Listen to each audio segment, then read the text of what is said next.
Hello everyone, क्या हालचाल क्या हालचाल क्या हालचाल, कैसे हो आप लोग? कैसे हैं मेरे सारे के सारे लड्डू?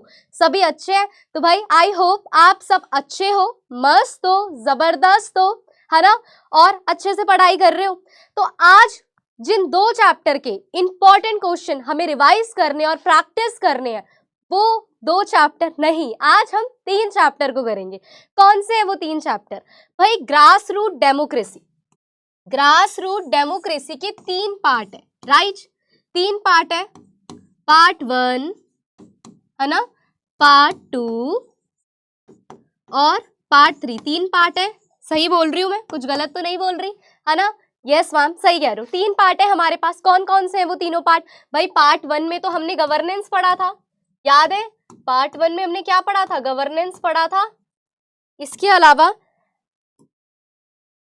पार्ट 2 में हमने क्या पढ़ा है? पार्ट 2 में हमने पंचायती राज सिस्टम पढ़ा है, पढ़ा है ना? पंचायती राज सिस्टम, है ना? पंचायत लिख देती हूँ यहाँ, हमने पंचायत पढ़ा है, पंचायती राज सिस्टम पढ़ा था पूरा। और वहीं अगर मैं पार्ट 3 की बात करती हूँ तो पार्ट 3 में हमने अर्बन लोकल बॉडीज पढ़ी थी, है ना? अर्बन लोकल बॉडीज, जिसमें हमने भाई देखा था म्यूनिसिपैलिटी काउंसिल्स वगैरह, राइट? राइट। तो भाई आज इन तीनों ही पार्ट के सभी इंपॉर्टेंट एनसीईआरटी क्वेश्चन को कर लेंगे एकदम, है ना? और इस चैप्टर को स्ट्रॉन्ग बना लेंगे, क्योंकि ये चैप्टर बेटा मोस्ट इंपॉर्टेंट चैप्टर है। आपको पता है इस चैप्टर से अगर आपका तीनों में से कोई एक पार्ट भी एग्जाम में आ रहा है तो पक्का क्वेश्चन आएंगे ही आएंगे। तीनों ही पार्ट, ग्रास रूट डेमोक्रेसी के तीनों ही पार्ट, पार्ट 1, पार्ट 2 और पार्ट 3, तीनों ही पार्ट काफी ज्यादा इंपॉर्टेंट है। और एग्जाम में अगर आपका एक भी पार्ट आ रहा है तो क्वेश्चन पक्का आएंगे, राइट? क्योंकि काफी ज्यादा इंपॉर्टेंट चैप्टर है। तो भाई क्या कवर करना है? सभी इंपॉर्टेंट एनसीईआरटी क्वेश्चन को, जो भी एनसीईआरटी क्वेश्चन या जो भी क्वेश्चन आपके एग्जाम के पर्पज से बहुत ज्यादा इंपॉर्टेंट है, उसको हम यहाँ क्या कर लेंगे? उसको हम यहाँ कर लेंगे कवर अप, राइट? तो सभी इंपॉर्टेंट एनसीईआरटी क्वेश्चन को करते हैं और भाई देखते हैं कितना आता है हमें इस चैप्टर में, राइट? सबसे पहले हम शुरू करने वाले पार्ट 1 गवर्नेंस से, ठीक है? तो अब जब नाम ही पार्ट 1 का गवर्नेंस है तो मीनिंग ऑफ गवर्नेंस तो पता होना चाहिए। क्या होता है भाई? What is the meaning of governance? क्या होता है गवर्नेंस? बताओ। बहुत सिंपल क्वेश्चन है, चैप्टर के नाम पे ही पूछ लिया भाई। गवर्नेंस है पार्ट 1 तो पता तो होना चाहिए गवर्नेंस क्या है। गवर्नेंस क्या होता है? एक ऐसी प्रोसेस, है ना, एक ऐसी प्रोसेस जिस पर डिसीजन मेकिंग किया जाए, राइट? इंश्योर किया जाए कि सोसाइटी को किस तरीके से ऑर्गेनाइज करना है ना? कैसे सोसाइटी ऑर्गेनाइज होगी, क्या क्या डिफरेंट रूल्स बनाने चाहिए, क्या लॉज बनानी चाहिए, कैसे उन्हें मेंटेन करना चाहिए, या फिर ये इंश्योर करना कि भाई जो लॉ, जो ऑर्डर्स बनाए गए हैं उनको फॉलो किया जा रहा है या नहीं। तो जो ये पूरी प्रोसेस होती है उस प्रोसेस को ही हम क्या बोल देते हैं? गवर्नेंस। ये पूरी की पूरी जो प्रोसेस होती है वो किस में आती है? गवर्नेंस में आती है। तो उसी प्रोसेस को हम क्या कहते हैं? गवर्नेंस। तो यही बोला गया है भाई, the process of taking decision, है ना? और कैसे सोसाइटी की लाइफ को ऑर्गेनाइज करना है, क्या क्या डिफरेंट सेट्स ऑफ रूल्स होंगे, है ना? इसके अलावा ये इंश्योर करना क्या उन रूल्स को फॉलो किया जा रहा है। तो जो ये पूरी प्रोसेस होती है वो क्या कहलाती है? गवर्नेंस कहलाती है। कितना सिंपल है, राइट? तो इसी को हम क्या कहते हैं? गवर्नेंस।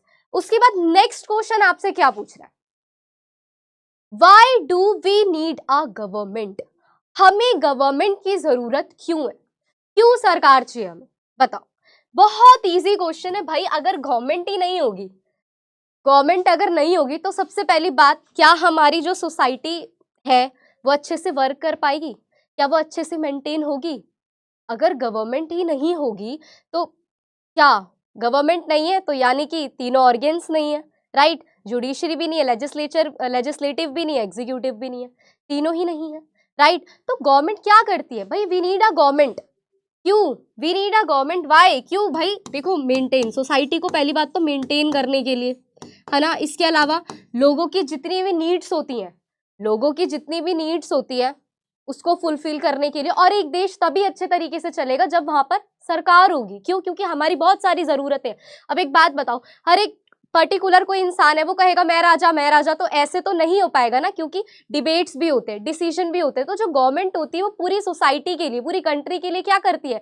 डिसीजन लेती है। तो सोसाइटी को अच्छे से चलाने के लिए, लॉ एंड ऑर्डर मेंटेन करने के लिए, शांति बनाए रखने के लिए, हमें गवर्नमेंट की जरूरत होती है, तो we need a government to maintain order, है ना। ऑर्डर्स को मेंटेन रखने के लिए, जितने भी सिटीजन रह रहे हैं उनकी सेफ्टी को इंश्योर करने के लिए, हमारे पास जितने भी राइट्स हैं, हमारे जितने भी हमें अधिकार मिले हुए हैं, उन राइट्स को प्रोटेक्ट करने के लिए, उसके साथ साथ हमें पब्लिक सर्विसेज प्रोवाइड करवाने के लिए हमें किसकी ज़रूरत है? गवर्नमेंट की ज़रूरत है, राइट। तो ये सभी ज़रूरतें हमारी गवर्नमेंट ही पूरी कर सकती है, तो इसीलिए हमें गवर्नमेंट की ज़रूरत है। चलो नेक्स्ट क्या है? What is the meaning of democracy? Most important question. क्या होता है भाई? क्या होता है डेमोक्रेसी? क्या होता है डेमोक्रेसी? और ये हमारे लिए क्यों इंपॉर्टेंट है? क्या मैं यहाँ लिख सकती हूँ डेमोक्रेसी मतलब रूल ऑफ पीपल? क्या मैं ये लिख सकती हूँ कि रूल ऑफ पीपल, डेमोक्रेसी का मतलब है रूल ऑफ पीपल? बिल्कुल लिख सकती हूँ। क्यों? क्योंकि डेमोक्रेसी में हमारे पास ये राइट है कि हम हमारे रूलर को क्या कर सकते हैं? चूज कर सकते हैं, है ना। हम वोट करते हैं, वोट हमारे पास राइट टू वोट है ना। और जिसका यूज करके हम क्या करते हैं? जिसका यूज करके हम रूलर को चूज करते हैं, है ना, कि ये इंसान हमारे ऊपर रूल करेगा। और मैम किसके पास है राइट टू वोट? याद रखना हमेशा 18+, है ना भाई। जिनकी एज 18 या 18+ है उनके पास राइट टू वोट है ना। यूनिवर्सल एडल्टहुड फ्रेंचाइज याद आ गया इसमें, पर फिलहाल हमें वो याद नहीं करना, ये मैंने आपको बस जस्ट बता दिया है। डेमोक्रेसी का मतलब क्या होता है? रूल ऑफ पीपल, जहां पर जनता का शासन हो, जहां पर जनता ये डिसाइड करे कि कौन उनके ऊपर रूल करेगा, है ना, कौन उनके ऊपर रूल करेगा। तो भाई यही है, democracy is a system of government in which people choose there on rulers. याद रखो, जहां लोग चूज करते हैं अपने रूलर्स को। डेमोक्रेसी कौन से वर्ड से आया है? डेमोक्रेसी 2 ग्रीक वर्ड से मिलकर बना है, डेमोस और क्रेटोस। डेमोस मतलब होता है पीपल और क्रेटोस मतलब होता है रूल या फिर पावर। तो डेमोक्रेसी का मतलब क्या हुआ? Rule of the people, rule of the people, यानी कि जहां पर लोगों का शासन हो, जहां पर सारी जो पावर है डेमोक्रेसी में बेटा, सारी की सारी पावर किसके हाथों में होती है? किसके हाथों में होती है सारी की सारी पावर? जनता के हाथों में। हम चाहे तो 5 मिनट में हाँ वोट देके, है ना, मैंने दिया भी था, चलो देखो, चलो वोट देके हम क्या कर सकते हैं? हमारे रूलर को चूज कर सकते हैं। और अगर हमें लगता है कि भाई इस रूलर ने इस पूरे इन 5 सालों में बिल्कुल अच्छा काम नहीं किया, तो नेक्स्ट टाइम हमारे पास ये अपॉर्चुनिटी है, हमारे पास ये मौका है कि जब नेक्स्ट टाइम इलेक्शन होंगे तो हम क्या कर सकते हैं? हम उसको रूल नहीं दे सकते, उसे हरवा सकते हैं इलेक्शन से, फिर हम किसी और को मौका दे सकते हैं, राइट। तो जहां पर जो पूरा कंट्रोल है वो किसके हाथों में है? वो जनता के हाथों में है। उसको हम क्या कह देते हैं? डेमोक्रेसी कह देते हैं। अब क्या इंपॉर्टेंस है डेमोक्रेसी की? क्या इंपॉर्टेंस है डेमोक्रेसी की? देखो, democracy ensure that all are treated everyone and no one is discriminated. सबसे पहली बात डेमोक्रेसी में ये होता है कि भाई सबको इक्वली ट्रीट किया जा रहा है, किसी के भी साथ किसी भी तरीके का डिस्क्रिमिनेशन यानी कि भेदभाव नहीं हो रहा। आपकी कास्ट क्या है, आपका रिलीजन क्या है, राइट, आप काले हो, आप गोरे हो, आप अमीर हो, आप गरीब हो, इन चीजों पर कोई भी इम्पैक्ट नहीं पड़ेगा, नहीं पड़ेगा, नहीं पड़ेगा। डेमोक्रेसी में वी ऑल आर इक्वल, ये इंश्योर किया जाता है कि हर एक सिटीजन को इक्वली ट्रीट किया जाए, किसी भी तरीके का कोई भी डिस्क्रिमिनेशन नहीं हो। इसके बाद नेक्स्ट क्वेश्चन क्या कहता है? इसके बाद नेक्स्ट पॉइंट है everyone has a freedom right to express their opinion. इसके अलावा डेमोक्रेसी में हमारे पास ये फ्रीडम है, हम हमारे थॉट्स, अपने विचारों को एक्सप्रेस कर सकते हैं, अपना ओपिनियन रख सकते हैं, हम अपने रिलीजन को चूज कर सकते हैं, हमें किसी भी तरीके से यहाँ पर रोका नहीं गया है। समझ में आई मेरी बात?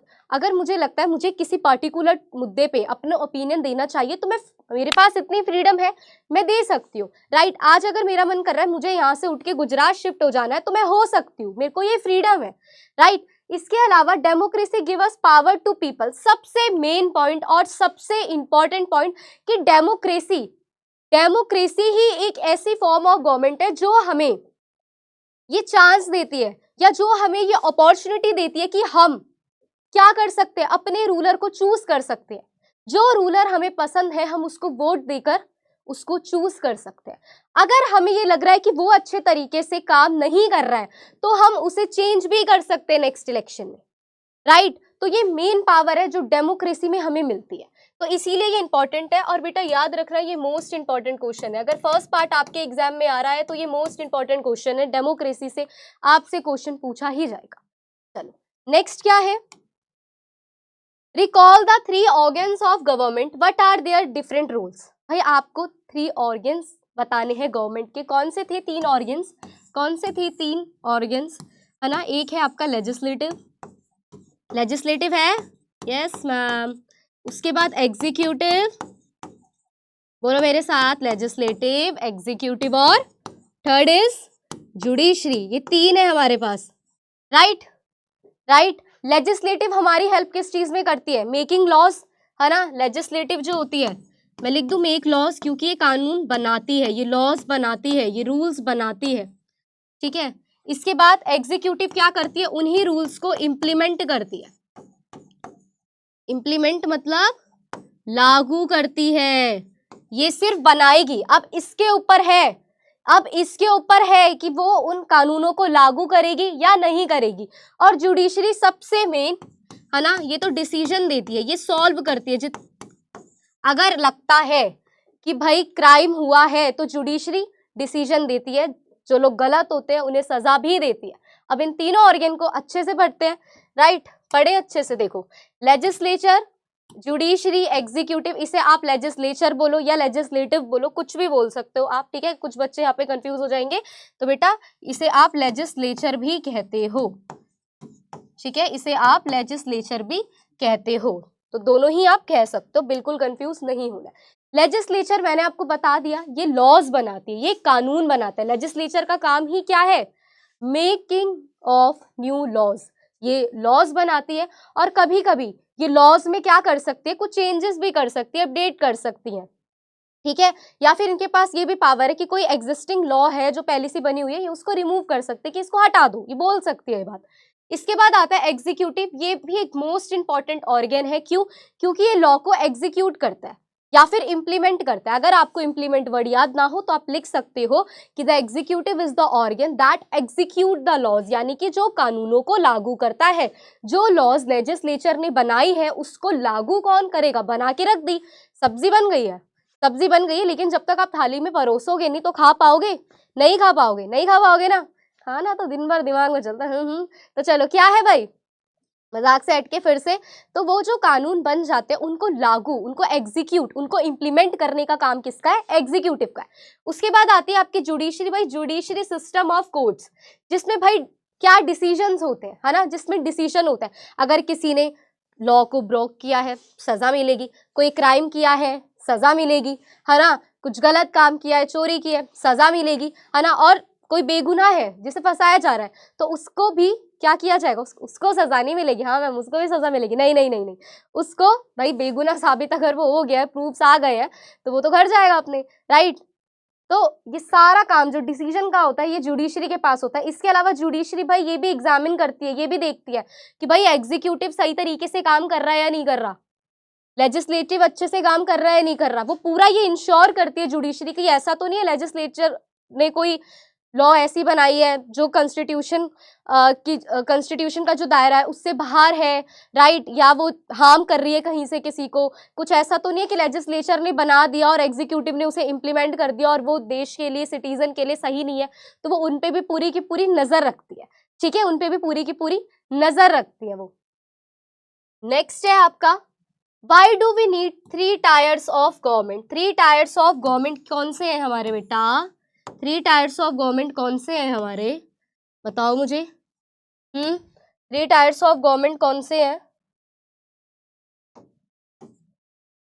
सबसे टॉप पे होता है हमारा सेंट्रल गवर्नमेंट, है ना, सबसे टॉप पे कौन सा होता है बेटा, सेंट्रल गवर्नमेंट। उसके बाद होता है हमारा state government, right, state government होता है ना, मैं यहाँ पे ऐसे लिख देती हूँ। और लोकल गवर्नमेंट, लोकल गवर्नमेंट होता है। अब लोकल गवर्नमेंट जो होता है वो 2 लेवल पे होता है हमारे पास, है ना, जिन्हें हमें नेक्स्ट पार्ट्स में पढ़ना है। कौन कौन सा भाई, एक होता है आपका पंचायती राज, है ना, एक होता है आपका पंचायती राज, और दूसरा क्या होता है आपका अर्बन लोकल बॉडीज, है ना।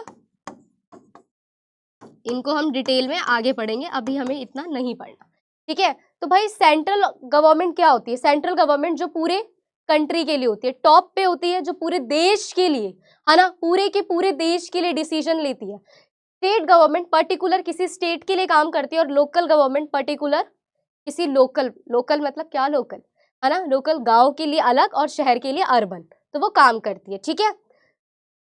चलो, तो क्या बोला गया है भाई कि India has 3 tiers of government, three tier of system है इंडिया की गवर्नमेंट का, ठीक है। वो मैनेज करती है, इतनी बड़ी पॉपुलेशन को मैनेज करने के लिए 3 टायर्स ऑफ गवर्नमेंट सिस्टम अपनाया हुआ है, सेंट्रल गवर्नमेंट, स्टेट गवर्नमेंट और लोकल गवर्नमेंट। अब जो सेंट्रल गवर्नमेंट है आपकी, वो क्या करती है, वो डिसीजन जो लेती है ना, वो नेशनल लेवल पे लेती है, यानी कि पूरे कंट्री लेवल पर, ठीक है। इसके अलावा फॉरेन अफेयर्स, यानी कि बाहर की कंट्रीज के साथ हमारा किस तरीके का रिलेशन रहेगा, ठीक है, पूरी कंट्री लेवल पे जितने भी मैनेजमेंट है, डिफेंस हो गया, आर्मी मैनेजमेंट हो गया, जितनी ये सारी चीजें हैं, ये कौन किसके अंडर आती हैं, ये सेंट्रल गवर्नमेंट के अंडर आती हैं, ठीक है। इन सभी जो इम्पोर्टेंट, जो आप कह सकते हो इम्पोर्टेंट मुद्दे होते हैं हमारे, उन पे वर्क करती है सेंट्रल गवर्नमेंट। उसके बाद मैंने आपको स्टेट गवर्नमेंट का बता दिया कि जो स्टेट गवर्नमेंट होती है वो क्या करती है, पर्टिकुलर स्टेट के डेवलपमेंट के लिए काम करती है, राइट। पर्टिकुलर किसी स्टेट के लिए वो काम करती है, जैसे यूपी की गवर्नमेंट हो गई, राइट। हर एक स्टेट की अपनी गवर्नमेंट होती है, ठीक है, और वो मेनली उस स्टेट के लिए काम, डेवलपमेंट के लिए, है ना, पुलिस ऑर्डर हो गया, लॉज वगैरह हो गया, इसके लिए काम करती है। उसके बाद आता है लोकल गवर्नमेंट। बेटा लोकल गवर्नमेंट जो होता है ना, वो local issues, garbage, sanitation, primary health, villages, towns, इनके लिए काम करती है, ठीक है। और ऐसा इसीलिए किया गया है, ये 3 लेवल इसलिए बनाए गए हैं ताकि जो डेवलपमेंट हो वो हर एक लेवल पर हो, कोई भी एक ऐसा सिटीजन ना हो जिसे किसी भी तरीके की प्रॉब्लम फेस करनी पड़े, या फिर एक लेवल का जो डेवलपमेंट है वो डेवलपमेंट ही रुक जाए। इसीलिए 3 टायर ऑफ सिस्टम गवर्नमेंट का बनाया गया है ताकि पूरी कंट्री का डेवलपमेंट हो सके, हर एक लेवल पर हर एक सिटीजन का डेवलपमेंट हो सके, डन। तो इसीलिए ये 3 टायर्स ऑफ सिस्टम है हमारी कंट्री में गवर्नमेंट का। अब आ जाते हैं हम पार्ट 2 पे। पार्ट 2 में सबसे पहला देखो, पार्ट 2 क्या था, पंचायती राज इंस्टीट्यूशन ही पढ़ना है। तो पहला क्वेश्चन ये पूछ लिया कि भाई what are panchayati raj institution, क्या होती है भाई पंचायती राज इंस्टीट्यूशन, किसे कहते हैं हम पंचायती राज इंस्टीट्यूशन, किसे कहते हैं हम भाई। पंचायती राज सिस्टम जो है वो किसकी फॉर्म है, form of local self government, right, form of local self government. और किस लेवल पर होती है ये, कौन से लेवल पर होती है, विलेज लेवल पर काम करती है, विलेज लेवल पर काम करती है। और इसमें भी एक पिरामिड पढ़ा था हमने, है ना, block level, district level, right, पर ये विलेज लेवल पर काम करती है। और पंचायती राज इंस्टीट्यूशन जो होते हैं उनका मेन काम क्या है ना, उनका मेन काम क्या है कि लोकल लेवल पर, गांव के लेवल पर हर एक सिटीजन का डेवलपमेंट करना, है ना, सर्विसेज प्रोवाइड करवाना, मेंटेन रखना पूरी सोसाइटी को, वहां पे लॉ ऑर्डर, राइट, वहां पे लोगों की हेल्थ, एजुकेशन, जितनी भी उनकी पब्लिक सर्विसेज है उनको पब्लिक सर्विसेज प्रोवाइड करना, ये सारा काम किसका होता है, पंचायती राज इंस्टीट्यूशन का होता है, done. Panchayati raj institution are a local self democratic government in rural and village level, जो कि मैंने आपको बताया ये रूरल या फिर विलेज की लेवल पर होती है। इनका मेनली काम क्या होता है, विलेज लेवल पर जितनी भी प्रॉब्लम्स होती है ना, विलेज लेवल पर, विलेज लेवल पर, इस विलेज लेवल पर जितनी भी प्रॉब्लम्स हैं, जितनी भी परेशानियां हैं, उन प्रॉब्लम्स को सॉल्व करना ही इनका क्या है, मेन काम है, ठीक है। इसके अलावा वहां पर जितनी भी बेसिक चीजें हैं, जितनी भी बेसिक चीज है, बेसिक मतलब जैसे कि आपकी एजुकेशन हो गया, ठीक है, जैसा कि क्या हो गया, एजुकेशन हो गया, एजुकेशन, ठीक है, या वाटर की मैनेजमेंट हो गई, है ना, वाटर की मैनेजमेंट हो गई। इसके अलावा और क्या हो सकता है, इसके अलावा भाई आपकी प्राइमरी हेल्थ वगैरह, ठीक है। तो ये सारी चीज़ों को क्या करना, गांव के लेवल पर पूरा करना, ताकि लोगों को परेशानी ना हो, ताकि लोगों को परेशानी ना हो, उन्हें किसी भी तरीके की कोई प्रॉब्लम फेस करनी ना पड़े, डन। तो ये इसीलिए पंचायती राज इंस्टीट्यूशन बनाए जाते हैं, ठीक है। 3 टायर्स होते हैं इसमें भी। पहला होता है आपका विलेज लेवल, जिस पर विलेज परिषद या फिर आप कह सकते हो ग्राम पंचायत होती है। ग्राम पंचायत में भी एक ग्राम सभा होती है, जिसमें मैंने आपको क्या बताया था कि सभी एडल्ट्स उस ग्राम सभा का पार्ट होते हैं जिनकी एज 18+ होती है, राइट। तो यहाँ पे ग्राम पंचायत और ग्राम सभा में बिल्कुल कंफ्यूज नहीं होना है। इसके बाद ब्लॉक लेवल होता है जिसमें पंचायत समिति आती है, और फिर डिस्ट्रिक्ट लेवल होता है जिसमें जिला परिषद आता है, राइट। तो ये भी यहाँ पर भी ऐसा 3 टायर्स ऑफ गवर्नमेंट सिस्टम है। इसके बाद है व्हाट आर देयर फंक्शन, क्या फंक्शंस होते हैं इनके, क्या काम करना होता है। सेम काम है ना, सेम काम। सबसे पहले तो मेंटेनिंग, किस चीज की भाई, क्या मेंटेन करना, मेंटेनिंग लॉ एंड ऑर्डर, है ना। इसके अलावा और क्या कर सकते हैं, पब्लिक सर्विसेज प्रोवाइड करवा दो, है ना। और जितनी भी जरूरत है, जितनी भी नीड्स है, नीड्स किस चीज को लेकर हो सकती है भाई, एजुकेशन को लेकर हो सकती है एजुकेशन को लेकर, हेल्थ को लेकर हो सकती है हेल्थ को लेकर, राइट। और भी जितनी भी वाटर को लेकर हो सकती है ना। वाटर की भाई पानी का जो मैनेजमेंट है, वाटर मैनेजमेंट, पानी का जो मैनेजमेंट है वो अच्छे से हो। तो जितनी भी नीड्स है इनके काम यही होते हैं बेटा, ये देखना कि एजुकेशन के लेवल पर अच्छी एजुकेशन लोगों को मिल रही है कि नहीं मिल रही है, लोकल लेवल पर लोग पार्टिसिपेशन कर रहे हैं नहीं कर रहे हैं, उनके बीच कोई लोकल चैलेंज है। सबसे मेन बात देखो, इनका सबसे इंपॉर्टेंट काम क्या होता है, ये देखना लोकल लेवल पर जितने भी डिस्प्यूट्स हो रहे हैं उनको सॉल्व करना। लोकल लेवल पर जितनी भी प्रॉब्लम्स हैं किसी गांव में या लोकल लेवल पर, उन प्रॉब्लम्स को सॉल्व करना ही इनका मेन काम है। फंक्शन में इनके काम ही आएंगे, फंक्शन वर्ड से कंफ्यूज नहीं होना है, राइट। तो यही है कि भाई जितनी भी रिस्पॉन्सिबिलिटीज है उनको पूरा करना है, education, health care, social welfare, right. तो ये सभी इनका क्या है, इंपॉर्टेंट काम है।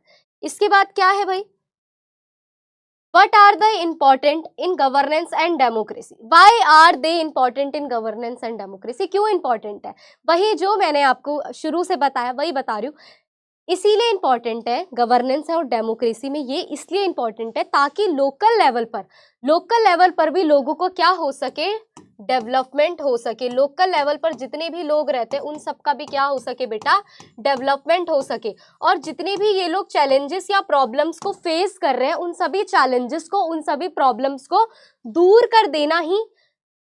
करना इनका काम है। तो इसीलिए ये किसमें, डेमोक्रेसी में बहुत ज्यादा इंपॉर्टेंट है, ठीक है। इसीलिए ये इतने इंपॉर्टेंट है क्योंकि लोकल चैलेंजेस, जितने भी लोकल चैलेंजेस हैं उनको सॉल्व करना, लोगों को एनकरेज करना कि वो लोकल लेवल पर पार्टिसिपेट करें, है ना। उनके बीच जितने भी डिस्प्यूट्स हैं उनको क्या करना, खत्म करना, और उनके वेलफेयर के लिए, उनके अच्छे के लिए काम करना, ठीक है। तो इसीलिए ये डेमोक्रेसी में एक इंपॉर्टेंट रोल प्ले करते हैं। नेक्स्ट क्वेश्चन आपसे पूछ रहा है, What similarities and differences do you notice between the governance system at the central level and the panchayat level?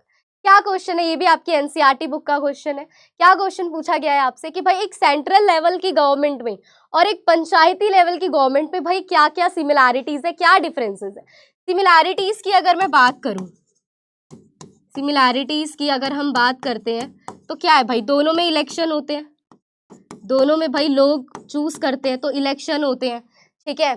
Time of period में कह सकते हो सेम हो सकता है, ठीक है। इसके अलावा दोनों ही कंट्री के वेलफेयर के लिए काम करते हैं, लोगों के वेलफेयर के लिए काम करते हैं, दोनों ही करते हैं ना, लोगों के वेलफेयर के लिए काम।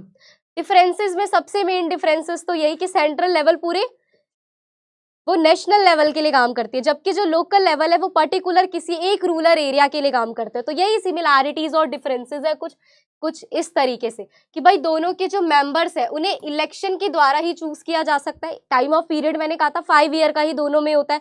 दोनों का ही मेन एम क्या होता है, दोनों का ही मेन एम क्या है, वेलफेयर, लोगों के लिए, लोगों के अच्छे के लिए काम करना, राइट। लोगों को सर्विसेज प्रोवाइड करवाना, education, health, drinking water management, sanitation, right, उन्हीं के लिए काम करना। डन, यही है इनकी क्या बोलते हैं, यही इनकी सिमिलैरिटीज है। डिफरेंसेस की बात करूं तो बेटा सबसे मेन डिफरेंसेस कि सेंट्रल गवर्नमेंट जो है पूरे नेशन के लिए काम करती है और लोकल गवर्नमेंट पर्टिकुलर किसी विलेज के लिए। सेंट्रल लेवल के पास ह्यूज रिसोर्सेज है, काफी ज्यादा रिसोर्सेज है, वहीं अगर लोकल गवर्नमेंट की बात करो तो वहां पे उनके पास कुछ लिमिटेड रिसोर्सेज है। डन। नेक्स्ट क्वेश्चन क्या पूछ रहा है, अब test yourself without looking at the text above, can you name 3 tiers of panchayati Raj system. अभी मैंने आपको बताए थे पंचायती राज सिस्टम की 3 टायर्स ऑफ सिस्टम, और आपको तीनों ही टायर्स के क्या बताने, फंक्शन बताने, है ना, कि उनका क्या काम है, ब्लॉक समिति का क्या काम है ना, डिस्ट्रिक्ट लेवल पे जो क्या है जिला परिषद है उसका क्या काम है, या ग्राम पंचायत का क्या काम है।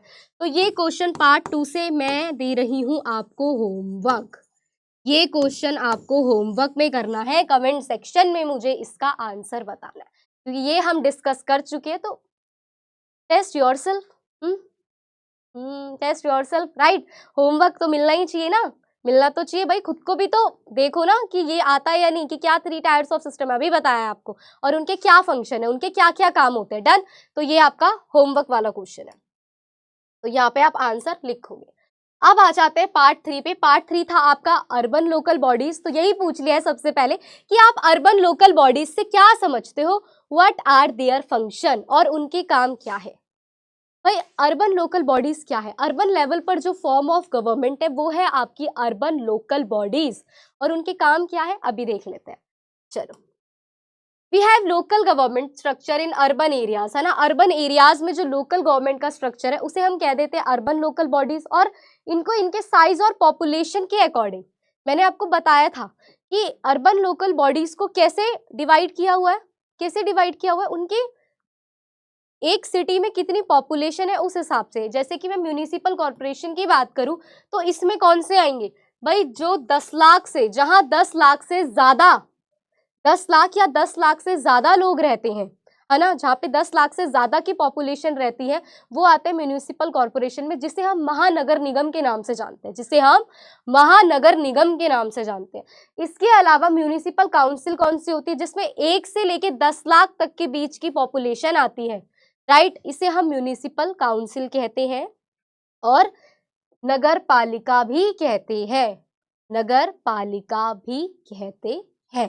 कैसे भाई, देखो मैंने आपको बताया पॉपुलेशन के अकॉर्डिंग, ठीक है, पॉपुलेशन के अकॉर्डिंग 10 लाख से अबव है, जहां पर 10 लाख से अबव है उसे आप बोलोगे म्यूनिसिपल कॉर्पोरेशन, क्या बोलोगे, म्यूनिसिपल कॉर्पोरेशन, और इसे और क्या बोलते हैं, इसे और क्या बोलते हैं, इसे महानगर निगम भी कहते हैं, इसे महानगर निगम भी कहते हैं। इसके बाद जहां 1 से 10 लाख के बीच की पॉपुलेशन आती है उसे हम कहते हैं म्यूनिसिपल काउंसिल, उसे हम क्या कहते हैं, म्यूनिसिपल काउंसिल, जिसे हम नगर पालिका के नाम से भी जानते हैं। और जहां लेस देन, जहां पर लेस देन 1 लाख रहती है, लेस देन 1 लाख, उसे हम क्या कह देते हैं, नगर पंचायत। तो ये कौन सी है आपकी, ये है आपकी नगर पंचायत, ये है आपकी लोकल बॉडीज, ठीक है। और अब इनका काम अभी जानेंगे हम, ठीक है। तो ये आपकी हो गई नगर पंचायत। डन। चलो, जहां पर 1 लाख से भी कम के लोग रहते हैं। अब why are they important in governance and democracy, देखो सेम ही क्वेश्चन है, ये क्यों इंपॉर्टेंट है गवर्नेंस और डेमोक्रेसी में, इसीलिए, किस लिए, कि भाई डेवलपमेंट करने के लिए, लोकल लेवल पर डेवलपमेंट करने के लिए, सबसे मेन बात बताया ना मैंने, डेवलपमेंट करने के लिए, लोकल इश्यूज को सॉल्व करने के लिए, है ना, लोकल इश्यूज को सॉल्व करने के लिए, लोगों के वेलफेयर के लिए काम करने के लिए, ताकि लोकल लेवल पर भी लोगों के वेलफेयर के लिए काम किया जा सके, ठीक है। वाटर सप्लाई हो गया, just a minute, water supply हो गया, garbage, maintenance of parks, grounds, है ना, मॉल्स बनाने हैं, राइट, शहर में तो कितना सारा काम होता है। डन। तो इन सभी कामों को करने के लिए ये इंपॉर्टेंट है डेमोक्रेसी में, क्योंकि अगर अर्बन लोकल बॉडीज नहीं होगी तो शहरों का डेवलपमेंट कैसे होगा, सिटीज टाउन का जो डेवलपमेंट है वो कैसे होगा। तो उनका अच्छे तरीके से डेवलपमेंट करने के लिए, राइट, सिटीज का भी वेलफेयर करने के लिए अर्बन लोकल बॉडीज काफी काफी काफी ज्यादा इंपॉर्टेंट होती है। डन। नेक्स्ट क्वेश्चन आपसे पूछा गया है, what are the similarities and differences between the Panchayati Raj system and the urban local bodies? क्या डिफरेंसेस है? देखो, दोनों ही किसका पार्ट है? दोनों ही किसका पार्ट है भाई? लोकल गवर्नमेंट का पार्ट है। याद रखना, दोनों ही, both are the part of local self government. पहली सिमिलैरिटी तो ये हो गई कि both are the part of local self government, दोनों ही लोकल सेल्फ गवर्नमेंट का पार्ट है। इसके अलावा दोनों में ही इलेक्शन होता है। देखो, अगर हम सिमिलैरिटीज को लिखते चलते हैं,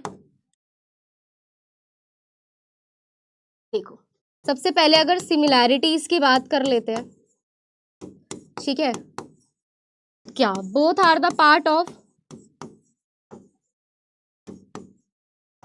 लोकल सेल्फ गवर्नमेंट, दोनों ही किसका पार्ट है? लोकल सेल्फ गवर्नमेंट का पार्ट है। मैं यहाँ पे गवर्नमेंट को GOVT लिख रही हूँ, ठीक है। इसके अलावा दोनों में ही इलेक्शन होता है, दोनों में ही इलेक्शन होता है हर 5 ईयर में, ठीक है। इसके अलावा दोनों वेलफेयर के लिए काम करते हैं, लोगों के लिए, दोनों को ही इशू सॉल्व करने होते हैं। तो कितनी सारी सिमिलैरिटीज है, कितनी सारी सिमिलैरिटीज है ना। ये सारी की सारी क्या हो गई है? सिमिलैरिटीज हो गई है।